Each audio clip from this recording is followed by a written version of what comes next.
Motivation is the experience of wanting something or wanting to avoid it. When we study how we get motivated to learn, develop, and succeed, we can identify two contrary forces, extrinsic and intrinsic ones.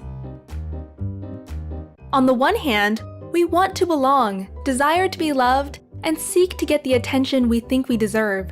We are motivated extrinsically by rewards in order to progress socially. On the other hand, we strive to explore things that are satisfying in themselves, disregarding rewards. We are motivated intrinsically by a natural curiosity which we follow because it feels right. The opinions of others don't matter. To understand why we probably need a good mix of both, let's imagine two 4-year-old children. Both grow up in families that want only the best for their kids, but have completely opposing views on how to motivate them to succeed.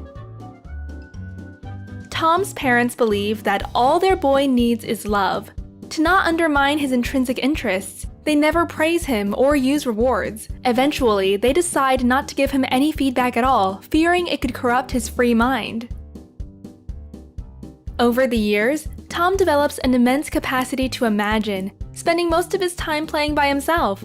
By being allowed to follow his passions, he learns what he likes and what he doesn't. But Tom doesn't learn what others expect and gets easily irritated when asked to do something in a particular way. Mira's parents believe that their precious little girl needs clear rules about what's good and what's not. They see it as their duty to help Mira learn by providing precise and actionable feedback on all aspects of her young life. Mira spends her days in preschool, music, and ballet lessons. Over the years, she gets exceptionally good at the things that please the adults around her. However, since there is neither time to play nor to relax, she doesn't discover her own interests. Being alone bores her. At 14, Tom is independent and begins writing science fiction. He realizes that he isn't quite like his friends and spends most of his time at the library. When he shares his writing, others can't quite relate. At the same age, Mira is at the top of her class and has plenty of friends and admirers. She knows what is expected of her and makes sure to meet those expectations. Sometimes the pressure becomes unbearable, although that's her secret. By the day he turns 21, Tom has a unique perspective of the world. He is intelligent, but doesn't like to work for money and hence is always broke. He hates the idea of conforming to conventional norms and is annoyed if someone interferes with his creative expression. At this point, Tom knows a lot about himself, but doesn't connect well with others. To him, people seem to follow rules without questioning them, just like sheep. Integrating into the society is difficult at this point, and he begins to search for utopia.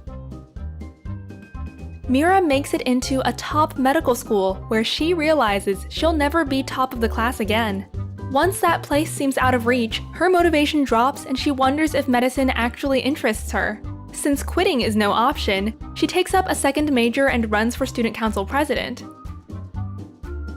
Soon, Mira will know everything about what others expect, but nothing about what she likes for herself. All her life, she has just listened, driven by external feedback loops. At this point, she's almost lost the ability to question the norms of the society she grew up in. Listening to our heart can tell us who we are, but not how to be happy among others. Listening to others can motivate us to be a part of their world, but doesn't teach us if that world is ours. This is why it's probably good for the two to go together. Then we can learn what we want and get the feedback we need in order to stay motivated to explore new roads into a better society. A large body of research shows that balancing the two forces is not straightforward. One meta-analysis of 128 studies examined the effects of extrinsic rewards on intrinsic motivation. While most rewards significantly undermined our intrinsic interest, positive feedback, which is an extrinsic motivator, inspires us to keep going. Put simply, honest words of encouragement get us going, while money or gifts undermine our inner drive. What about you? Do you listen to your heart or to the voices of society? And from your personal experience, which of the two eventually takes your decision? Share your thoughts and check the description to dive deeper into the topic.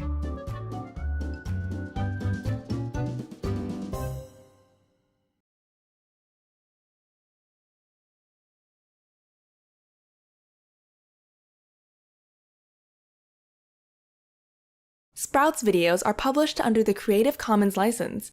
That means our videos are free and anyone can download, edit, and play them for personal use. And public schools, governments, and nonprofit organizations can also use them for training, online courses, or designing new curriculums. To help us stay independent and support our work, you can join our patrons and contribute. Just visit patreon.com/sprouts. Even $1 can make a difference.